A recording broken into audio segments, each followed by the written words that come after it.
Sejam bem-vindos para mais um episódio do E Agora Jung. E hoje nós vamos trazer maravilhosas. A Poli começou agora a formação, né, Poli, dentro do IGEP. A Ive, que já está terminando, a gente começou juntas, estamos assim num processo juntas, desde o começo, né? Fazendo tudo juntas há mais de 6, 7 anos, né? Já estamos aí finalizando a nossa formação.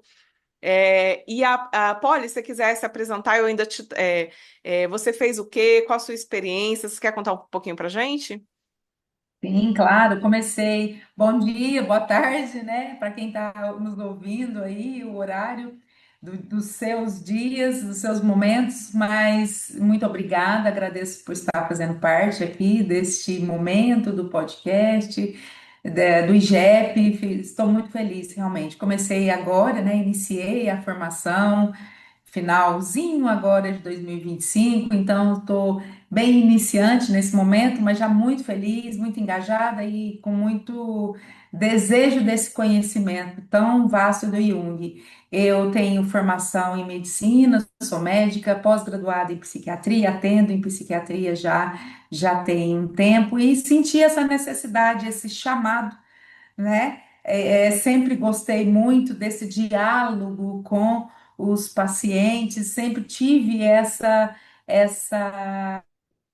afinidade com os pacientes, não só do tratar medicando, mas do tratar ouvindo, essa troca, esse autoconhecimento, esse processo. E foi aí que eu cheguei até o IGEP. Então, eu estou muito feliz de estar fazendo parte daqui. Bem-vinda, Poli, para o nosso podcast de hoje. Ive, quer falar alguma Obrigada. coisinha também antes da gente começar? Eu nem falei o tema ainda, gente, é suspense. É só dizer que estou super feliz aqui e tal. E é isso. Não tem muito o que falar, não. Vamos Então, seguir com o bora, né? podcast. Só para o Durante, pessoal a gente vai saber. falar muito. Isso, só o pessoal saber, eu e a Ive, a gente também é da área da saúde, né? Eu sou enfermeira, a Ive também, então todo mundo aqui é do berço da saúde e hoje a gente vai falar sobre parentalidade, gente.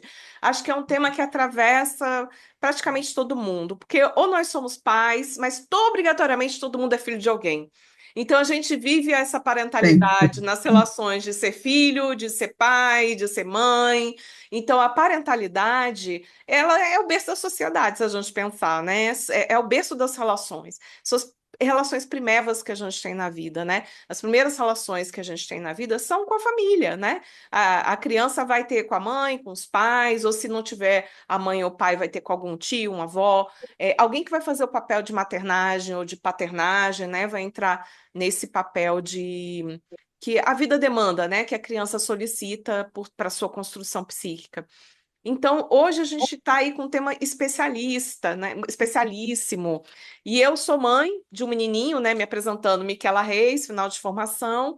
Também sou enfermeira, né? Não atuei muito tempo como enfermeira, eu sou muito mais da saúde pública, da pesquisa, mas tá na raiz, né, da minha formação. E é um prazer muito grande falar sobre isso, porque esse é um tema que me atravessa em especial, um tema que eu gosto de estudar. Afinal de contas, eu sou mãe de um menininho de 9 anos, eu fui uma mãe mais tarde, né? Eu fui daquelas mães aquelas mulheres que demorou a ter filhos, inclusive essa é uma coisa que vem acontecendo cada vez mais, né? As mulheres postergam a maternidade para poder trabalhar, se desenvolver, eu acho que faz parte da vida de hoje, né? Como dizia agora Jung, porque a ideia do E agora Jung, gente, para quem não viu os primeiros episódios que a gente lançou, é trazer o Jung para a vida real, para a vida prática, para a vida do dia a dia, para as relações que a gente vive, para o básico mesmo. Então, assim, não tem mais nada mais básico do que as relações de parentalidade. Né? Do ser pai, do ser filho. E eu vou recomendar dois livros para quem tem interesse, que não é da área psi, e que fala assim: Poxa, Miquela, o que que você, na sua experiência, me recomendaria para ler? Um deles, gente, é um autor, um psicanalista infantil, muito importante para quem estuda o assunto, mas ele tem um livro que é um diálogo para os pais, que é esse aqui, ó, do Winnicott, tá? Falando com mães e pais. São entrevistas de rádio, numa linguagem muito acessível, em que ele vai aconselhando, ele vai respondendo perguntas de pais, né? São entrevistas de rádio que pais perguntam: será que isso que eu faço tá certo? Será que essa medida é a melhor? Então, cada capítulo é um tema que foi tratado em algum episódio de rádio. Então, ele é bem interessante. E um do Jung, que eu acho que faz parte da base, né, das leituras básicas do Jung, é esse daqui, gente, o 17, que é o desenvolvimento da personalidade. E eu vou abrir falando um pouco sobre o que o Jung traz nesse livro, que é sobre o papel dos pais. O Jung fala nesse livro sobre o papel que o pai e a mãe exercem, não só no sentido de cuidado, mas no sentido de ser exemplo. Ele fala bastante sobre educação aqui, sobre psicoeducação. E a gente faz psicoeducação, gente, não só dando limite para os nossos filhos, como o Winnicott traz, mas sendo exemplo. O que que vocês acham, meninas? O que que vocês têm para trazer assim para complementar a fala? Então, você estava falando, eu me lembrei de uma palestra que eu assisti ontem, e por acaso era mães, e tinha mães na plateia e tudo, e de repente a palestrante falando sobre uma menininha de 5 anos, a mãe disse: você precisa ir para o grupo infantil para fazer alguma coisa. Era uma palestra num grupo religioso. E aí a menininha dizia: não, eu não quero, eu não vou, etc, etc. E a mãe fica sem saber o que fazer. Olha, eu não sei, ela não quer ir e tal. E eu fiquei pensando lá sentadinha, eu falei: gente, eu acho que precisa dizer em uma casa quem é o adulto e quem é a criança. Não, não seria uma questão assim de mandar, eu mando e você obedece. Não, porque Jung nem fala sobre isso.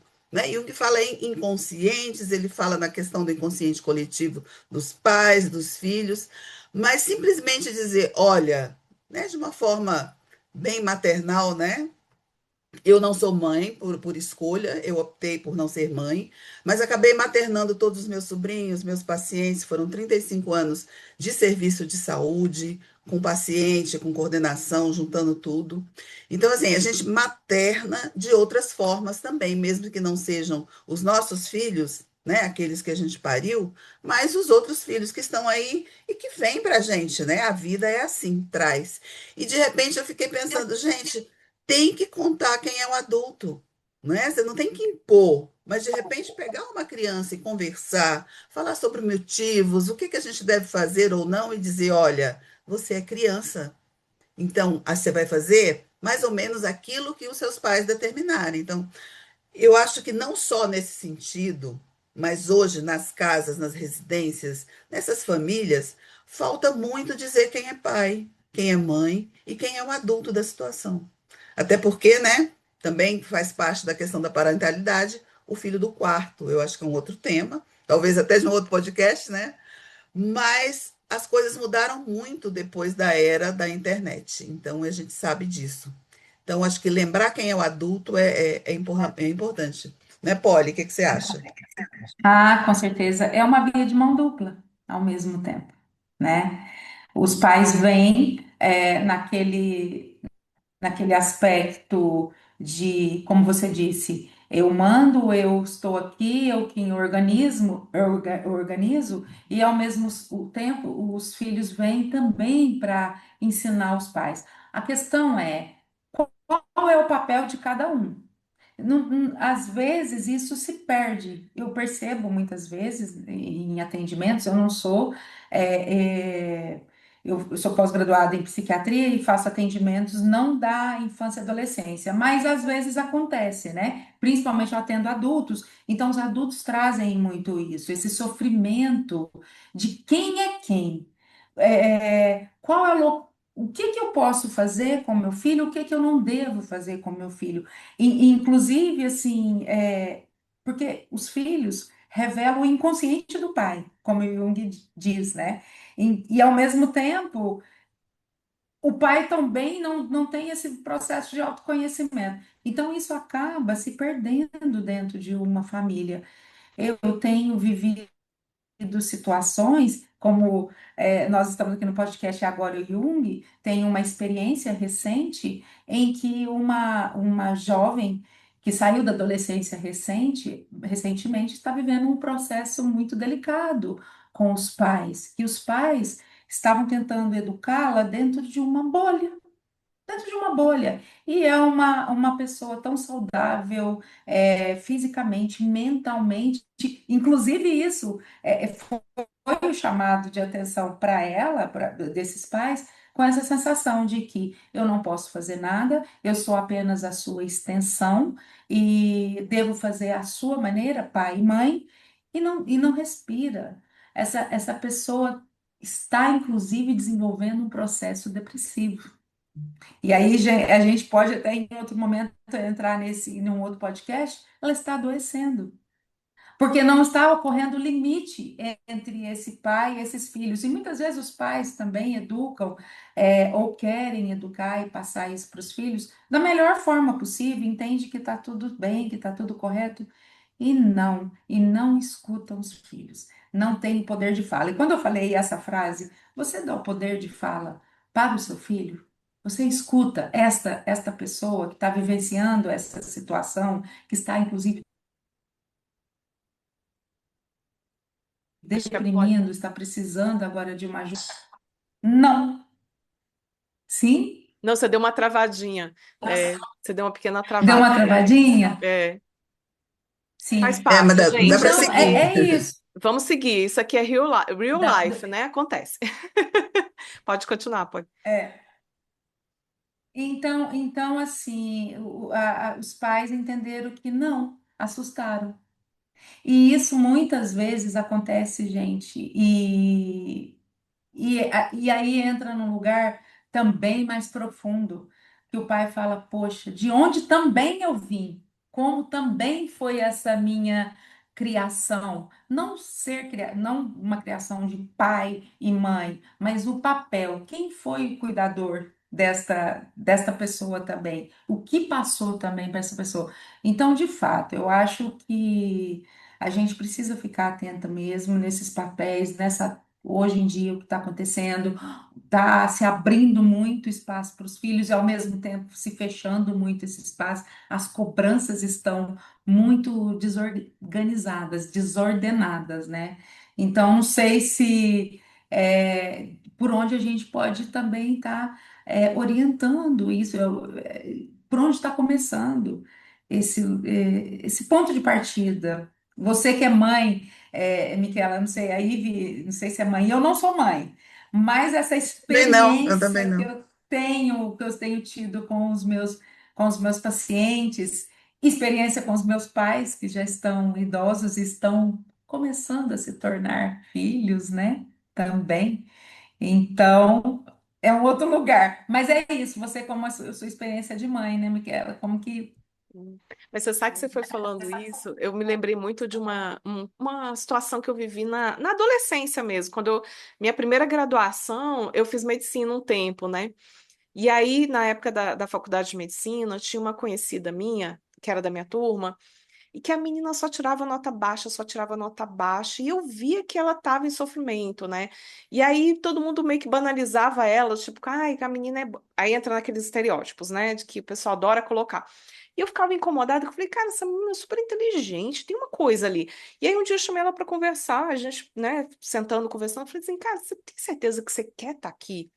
É esse lugar que você quer estar? Você quer fazer medicina de fato? Aí ela se abriu comigo e falou assim: Não, Micaela, eu sou de uma família de médicos. Meu pai é médico, minha mãe é médica, meu irmão é médico. Ou seja, todo mundo tem que ser médico. Meu pai está projetando em mim uma coisa que eu não quero ser. Aí eu perguntei para ela: Tá, mas o que que você quer ser? Eu quero ser professora. Eu quero lecionar. A menina estava totalmente fora de lugar, gente. Totalmente fora de lugar e em sofrimento. E eu lembro que depois dessa conversa, ela foi até o final do ano, até o término do primeiro ano da faculdade. Chegou no final do ano, o ano seguinte ela não voltou. E eu dei graças a Deus. Eu falei assim, que bom, eu acho que ela teve uma conversa importante. Depois eu fiquei sabendo, fui ter notícias dela, que ela estava fazendo letras, que estava super feliz. Então, assim, eu acho que eu não vou dizer que foi minha responsabilidade, mas assim, alguém tinha que dar ouvidos e ver que aquela menina estava em sofrimento, sabe? E a gente não tinha muito, né, essa coisa do atendimento psíquico. A nossa geração, assim, que é mais velha, isso era coisa de muito luxo. né? Não era qualquer pessoa que tinha acesso a um tratamento, tinha um estigma muito grande. Então era ali na amizade mesmo, né? Eram os amigos que mapeavam. E aí, o que tá acontecendo, sabe? Então, assim, a importância dos amigos nessa hora é muito grande, né? E eu fiquei pensando muito nisso, nas expectativas. Né? A gente cria expectativa para tudo na vida. Quem diz que não tem expectativa em relação às coisas, não sei, talvez esteja numa negação. Mas a gente faz, gente, de verdade, a gente cria expectativas nos relacionamentos amorosos, nos relacionamentos afetivos, de uma forma geral, inclusive na relação que a gente tem com os nossos filhos. Então, e uma coisa que eu li e que me impactou, eu acho que foi de um podcast que eu ouvi que me impactou profundamente, que falou assim: olha, a nossa geração, e aí eu estou falando da nossa geração de uma forma geral, porque eu acho que a gente tem mais ou menos idades semelhantes. é, Era muito fácil que os pais projetavam para gente. Eles projetavam para gente, a expectativa deles era que eu fosse médica, enfermeira, advogada, engenheira. Tinha uma coisa muito voltada para a carreira, né? Igual eu comentei agora dessa colega lá da faculdade das antigas, gente, há mais de 20 anos. A gente não pode contar muito, não, só falo idades. Tô brincando, eu quero falar minha idade sim, vamos assumir. É, então, a coisa da projeção da carreira, de como você vai se colocar, né, se você vai ganhar dinheiro, se você não vai ganhar dinheiro, isso era muito forte para os pais na nossa geração, até porque era uma geração X, né, gente? O foco era muito do trabalho, da produção e tal. E aí, nesse podcast eu ouvi, é, se não me engano, foi da Vera Iaconelli, gente, acho que é um podcast dela, que ela fala assim, cara, a geração de agora tem a seguinte expectativa, a felicidade. Era melhor ter expectativa do advogado, do engenheiro, do médico, do que a expectativa da felicidade. Porque quando o pai e a mamãe vira para um filho e fala assim: ah, não, a minha expectativa é que você seja feliz. Coitado, ele vai ter que cumprir isso. Porque a Então, felicidade mas é aí, difícil, gente. mas aí não esbarra na persona? Esbarra Sim, na persona. Eu preciso ser a persona feliz. Eu preciso estar feliz o tempo todo, eu necessito. Só que essa máscara vai colar. Vai colar e não vai adoecer? Eu acho que é sobre Vai persona o colar. tempo todo, né? Isso não vai adoecer? Não vai gerar um sofrimento psíquico absurdo? Vai colar isso. Eu preciso ser, se for o advogado, vou ser o advogado em casa, no meu escritório, no fórum, mas ao mesmo tempo num clube, ao mesmo tempo numa festa. E o feliz? Preciso ser feliz em casa, preciso ser feliz na escola, preciso ser feliz no ambiente social e o pior hoje em dia, ser feliz nas redes sociais. E Bem aí, interessante isso das redes sociais. não. Não é? E aí, e essa projeção? E projeta, os pais projetam nos filhos, os filhos projetam nos pais, mas esses filhos projetam na sociedade. E aí? Quem é quem? E todo qual mundo é o grau de doente, né, parentalidade? Polly? Todo mundo adoecendo. É porque se não Um for feliz, vai adoecimento, para o consultório da Poli. Né? um adoecimento, um É, adoecimento se a pessoa não for coletivo. feliz, aí vai lá para você receitar um antidepressivo. É super fácil. Exatamente. Aí você anestesia o meu filho ou o meu pai, tá tudo bem. E não é isso. Vira um adoecimento coletivo, gente. Sim. Com E não é certeza. bem assim. É uma expectativa pesada, né? A felicidade, eu gosto muito de ler. Gente, eu não sei falar o nome dele direito, vocês vão me perdoar. Eu vou falar só o último nome, que é o Faz, que é o Han, né? Acho que é Byung-Chul Han que fala, né? E ele fala sobre a sociedade do desempenho. Eu gosto muito dos livros dele, sabe? E ele traz isso, gente. É uma sociedade extremamente positiva, que a gente tem que estar feliz, alegre, positivo, que a gente não pode entender que o negativo faz parte, o polo negativo, a sombra, como diz o Jung, faz parte da vida e entrar em contato com isso é importante porque também é quem você é. Senão a gente fica como se estivesse num processo de fragmentação, uma fragmentação egóica, porque isso a gente só se permite ser feliz o tempo todo, desempenhar o tempo todo, e joga isso e projeta nas nossas relações, projeta nos nossos filhos, a gente projeta na gente mesmo, e aí é uma tendência de busca de perfeição, de busca de, ai, vamos tirar fotos. É um consumismo, é como se a gente estivesse em prol de uma máquina capitalista E é porque tudo vira consumo. É consumo de medicação, é consumo de. Agora, a saúde também, né? Virou motivos de consumo, né? A saúde agora é um grande objeto. A doença e a saúde são dois grandes objetos de lucro para o sistema capitalista. Então, ou eles, né, assim, ou a pessoa está no extremo da doença ou ela está no extremo da saúde. Ela tem que ser saudável, consumir não sei quantas medicações, não sei quantas vitaminas, não sei quantas. Então, assim, a gente está vivendo um momento de muita alienação do si mesmo. A gente se afasta de si mesmo, da gente mesmo, para viver, para performar, para desempenhar. E aí entra para quem? Vai respaldar nas crianças, no adolescente.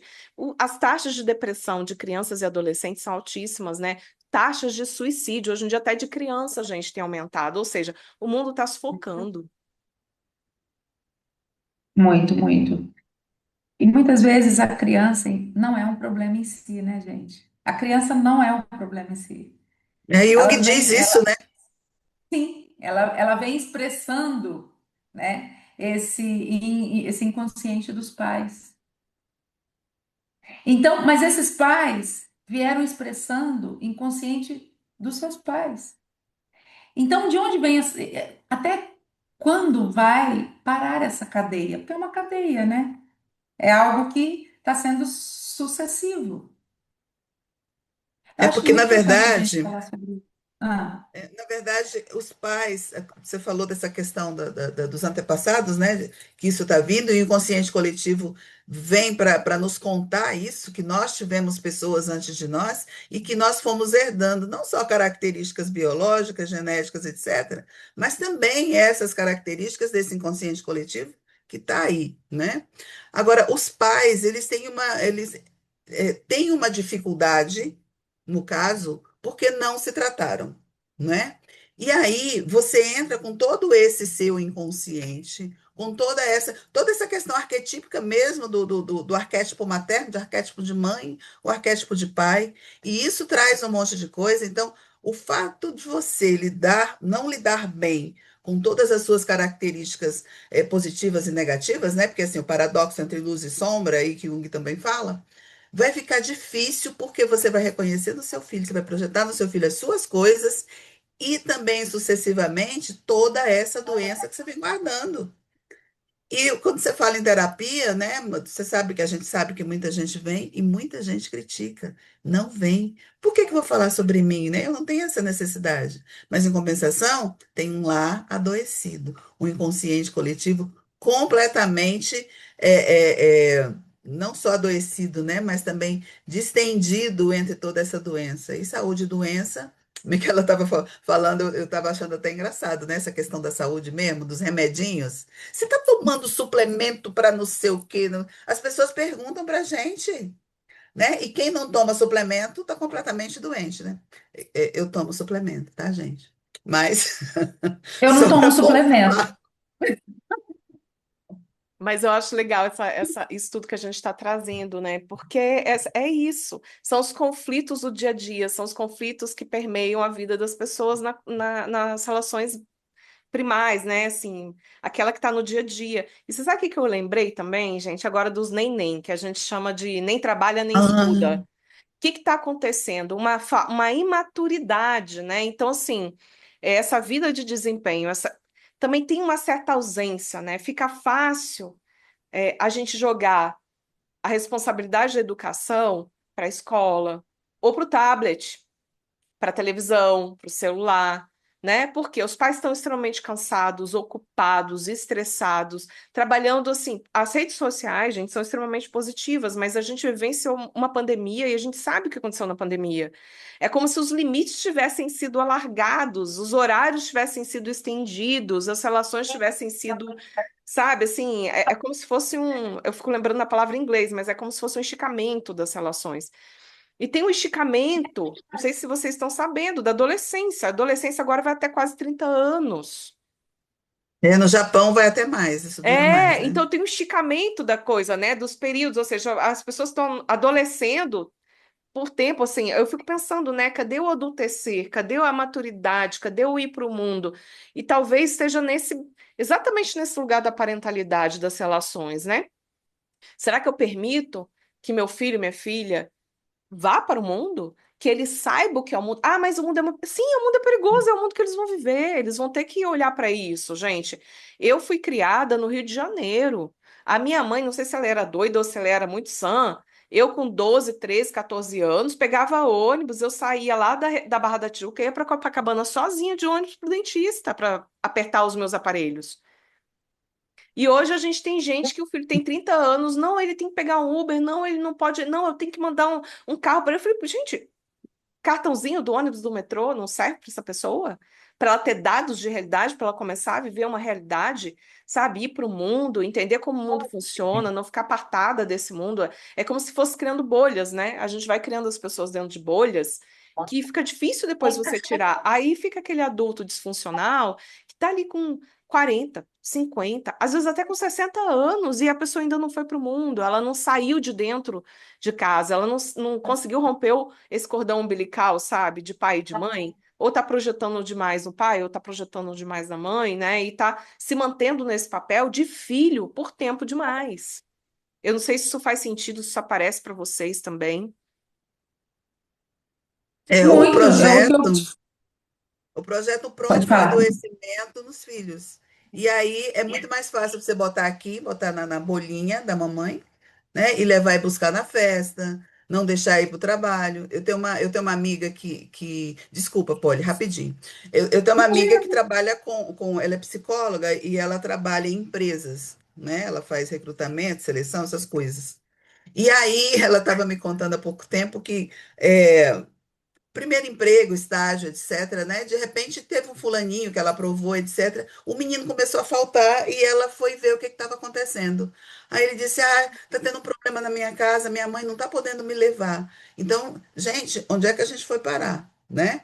Um adolescente, 18, 19 anos, está fazendo estágio, mas a mãe tem que levar e buscar. E se a mãe não pode, ele não vai. Aí, fala, Polly, desculpa te Então, interromper. não, você não imagina, é a nossa extensão aqui, é o nosso inconsciente aqui se falando. É exatamente isso que eu estou vivenciando. Estou vivenciando, trazendo uma questão até pessoal para esse momento, exatamente sobre isso. A pessoa tem 19 anos, a pessoa só é permitido estudar, não posso fazer estágio, é necessário que só estude para depois que se formar, aí que vai entrar no estágio, aí do estágio que vai trabalhar, mas espera aí, isso são os pais que estão determinando para esta pessoa, mas e o desejo dessa pessoa? E essa pessoa está se sentindo tão afogada ou sem ar, que foi quando a gente está falando aí das bolhas. O problema é, essa bolha ela pode se romper em algum momento, quando esses pais não estiverem mais presentes. Rompe-se essa bolha e essa pessoa vai para onde? Vai flutuar? É o que a gente vê muito, hoje, atualmente, as pessoas flutuando, literalmente. Parece que a pessoa está no ar, né? Literalmente, o que eu quero falar. Assim, a mente, esse psíquico da pessoa, a psique dela, flutua. Não parece que não se assenta, não entende, não se olha, não se conhece de jeito nenhum, porque até então era voltado dentro de uma bolha. Então a pessoa está vivenciando esse processo, está passando, só que essa pessoa não estava em terapia, mas ela segue muitos terapeutas.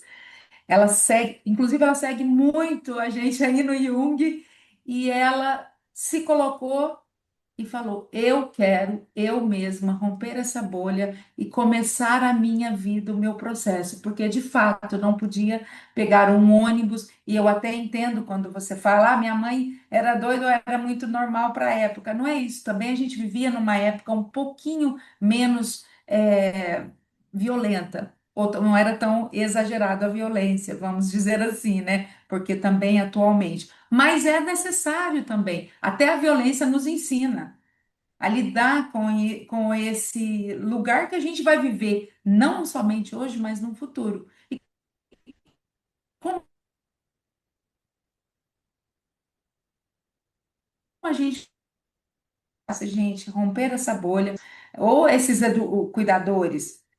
Esses cuidadores vão tá criando um filho na bolha, né? Para não ficar tão repetitivo, mas essa questão que só é meu, que também tem uma questão de autoridade, e aí entra numa questão de complexo, se é um complexo de salvador, mas ao mesmo tempo é um complexo materno, ou é um complexo materno de uma mãe devoradora ou um pai devorador? Quer dizer, eu estou ampliando aqui, né, gente, a conversa, mas para chegar nesse ponto de que realmente a gente precisa olhar isso com muito cuidado, com muito carinho, porque essa geração nova vai deixar de ser adolescente ou criança com 60 anos, com 70 anos, ou quando está entrando aí na finitude da vida?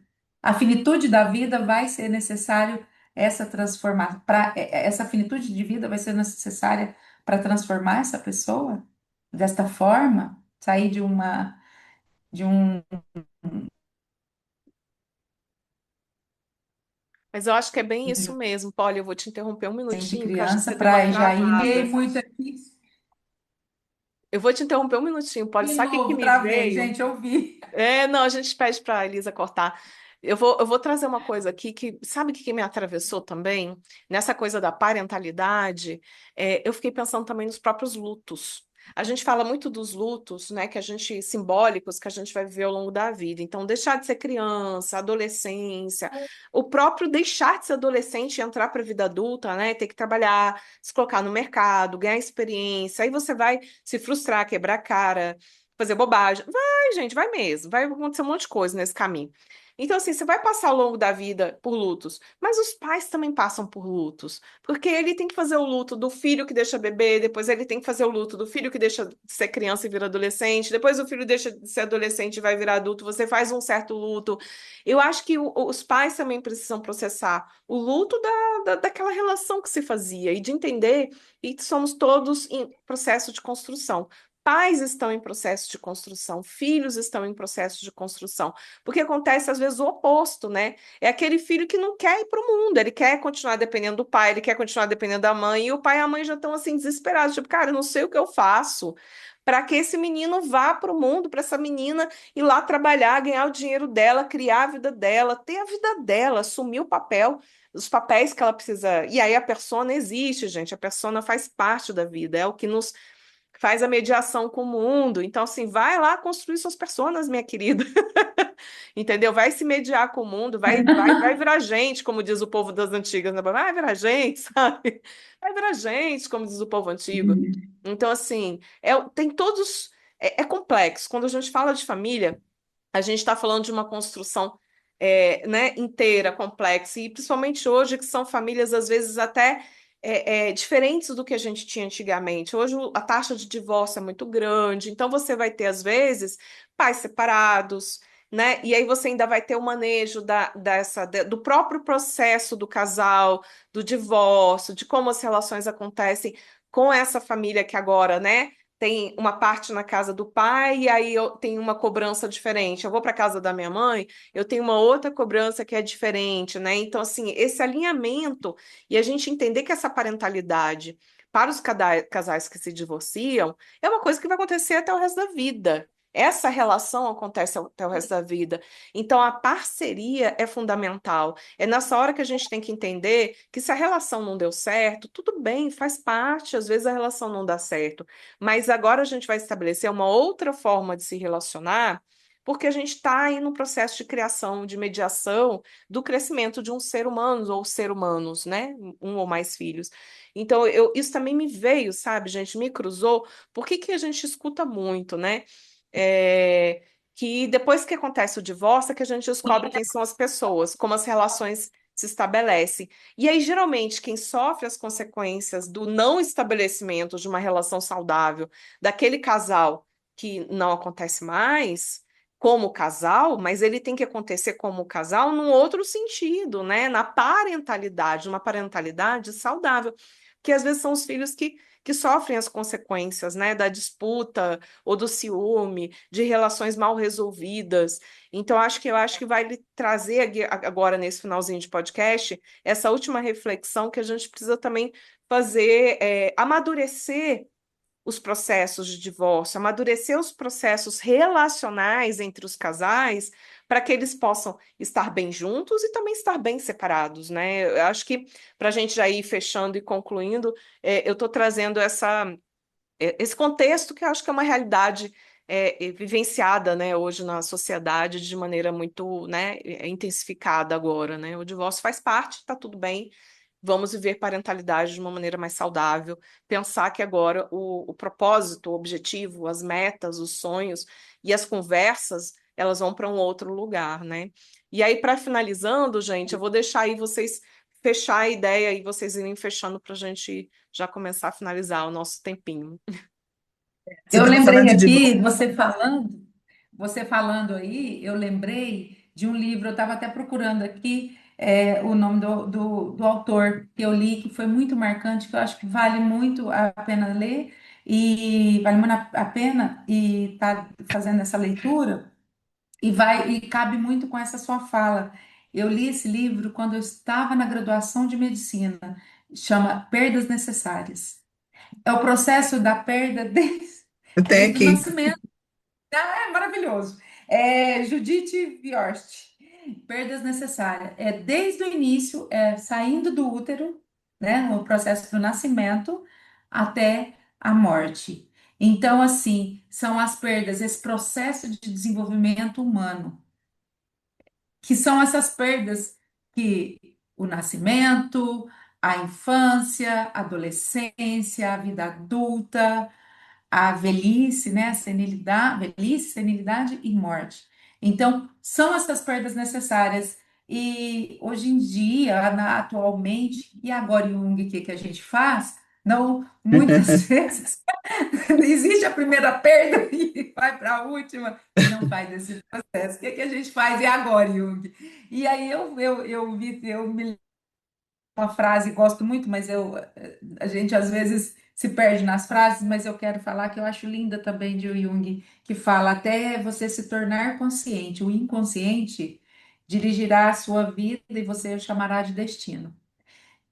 Então, muitas vezes o que a gente encontra hoje, e principalmente no meu consultório, eu escuto muito isso. Ah, mas foi meu destino, doutor.